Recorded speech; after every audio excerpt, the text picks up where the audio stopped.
It's already a $100 billion a year business. If you can change your outlook, change some of your values, and change your rules, you'll find there's a whole other set of rules out there that are more conducive for people who want to be rich. The story of Rich Dad, Poor Dad is really a story of two different fathers with two different sets of values and completely different sets of advice. So I don't mean to insult anybody or, to damage your values, but really that was the difference. For example, my poor dad always said, go to school, get good grades, get a high-paying job, work hard, live below your means, save money, get out of debt, have a good retirement plan.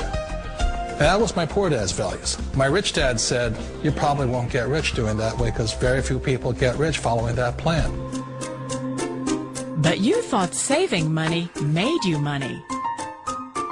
If you take a look at this 40-year run on the dollar is designed economically to lose money every single year. So why would you save something that loses money every year? And what this means for somebody on retirement plans is that after you retire, the value of your dollar goes down and your cost of living keeps going up. To my rich dad, that was bad advice and made no sense. Again, it was different value. The important diagram my rich dad showed me when I was a little boy was a diagram known as a cash flow quadrant. And the quadrant is made up of the four different people who make up the world of business. So my rich dad said, in the world of business, there's E's. And E's stand for employees. An employee, he says, you can always tell who they are by their core values. And what the employee, whether the president or the janitor of the company, will always say the same words. The words are, I'm looking for a safe, secure job with benefits. That's what makes them an employee, because their core values are security. The other one of the four is the S, or the small business owner or the self-employed. And again, their core values will cause them to use the same words, which are, if you want it done right, do it by yourself. S means they're also solo. They're generally one-person act, or they operate by themselves. On the right side of the quadrant are the B's. And what Rich Dad said the B stood for was big business, or like Bill Gates. Forbes defines big business as 500 employees or more. And their words are different. They say, I'm looking for a good system, a good network, and the smartest people I know to help run my business. So they're unlike the S. They don't want to run the company by themselves. They want smart people to run their companies for them. And then the fourth of the quadrant is the I, and I stands for investor. These are people who have money work hard for them. These people are people who have people work hard for them. And these are the people that work hard for the rich here. So early on in my life, it was my poor dad who always said to me, Robert, go to school and get a high-paying job. And so my poor dad's core value was to be an employee. He wanted job security, promotions, a steady paycheck, and all this.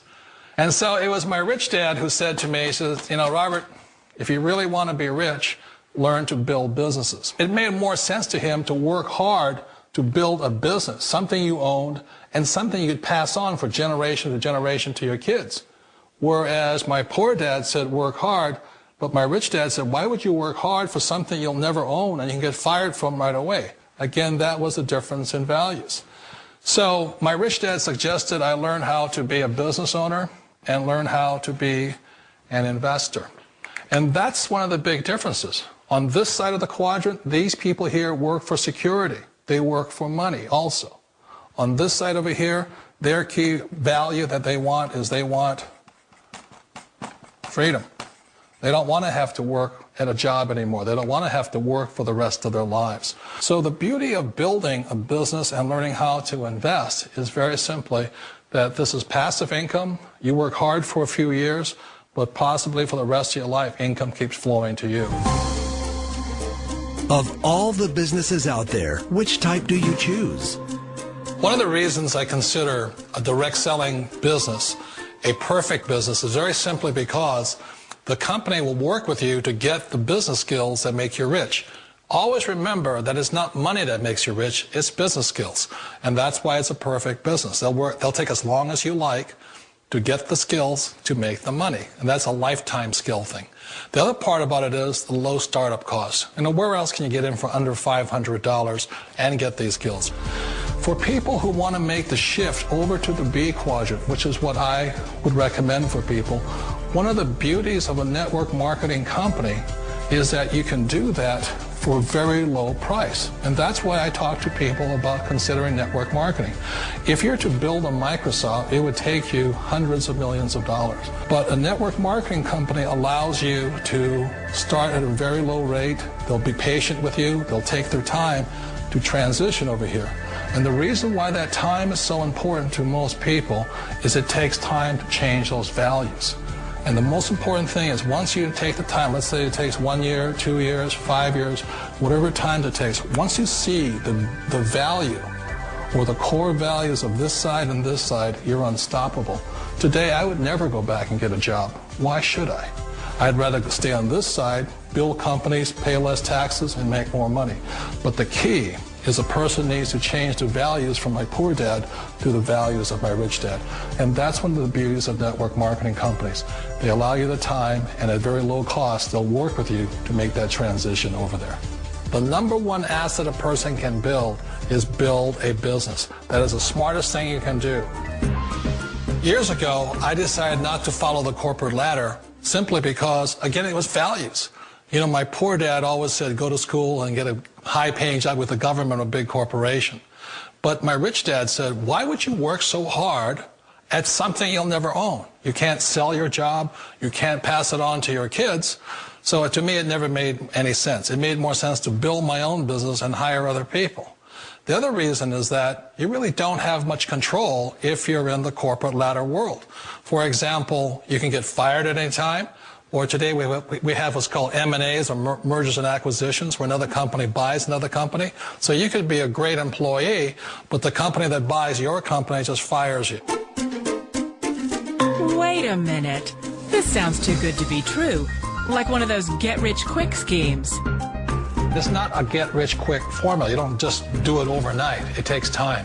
I still remember the first time I made that transition was back in 1978 when I fully quit my job and I had to depend upon my company that I was building to support me. So I understand the fear. The beauty, the most important thing to remember is this. There's two kinds of people in the world. There are the types that will say, you'll never make it. And I had a lot of people, a lot of friends and family saying that. You're stupid. Don't do it. And the second type were the people that said, go for it. You can do it. Don't worry about it. We'll cover you. So the most important thing is support of friends and family.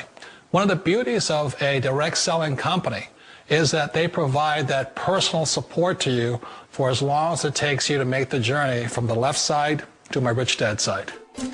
One of the challenges of being self-employed is that you're your own boss. You're the solo act. Like in the S quadrant, you're the individual. You do it on your own.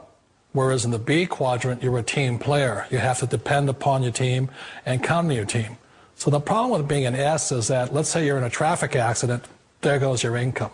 And let's say you get older and you haven't set enough money aside to retire on, that means you'll probably have to work for the rest of your life because you don't have anybody else to fall back on, not a team to count on.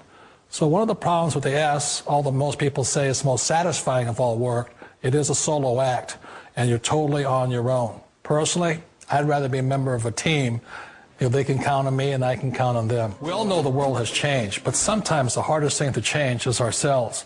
And being an old guy, I sort of know the older I get, I sometimes get more set in my ways. And I think that's one of the things that a direct selling business offers people, why it's the perfect business.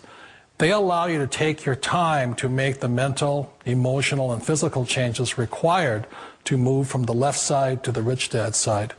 I think that's a big thing. It's a very gracious, it's a very elegant way, it's a patient way of supporting you in making the changes of your life. So please remember, change always creates upset, but sometimes we all know we have to make those changes. And if you know it's time for you to make that change, then the perfect business may be a direct selling business for you. 1.5 trillion. E-commerce has arrived. And guess who's shopping? teenagers, Generation Xers, baby boomers, and even seniors, the fastest growing segment online. Ask yourself 3 questions. 1. Is the internet the future? 2. Are there fortunes being made on the internet? 3. Are you making a fortune on the internet? Why not? Because fortunes are being made now, 24 hours a day, 7 days a week, 365 days a year. The 40 richest people under the age of 40? Guess what? Over half of them made their fortunes on the internet. And believe it or not, you could too.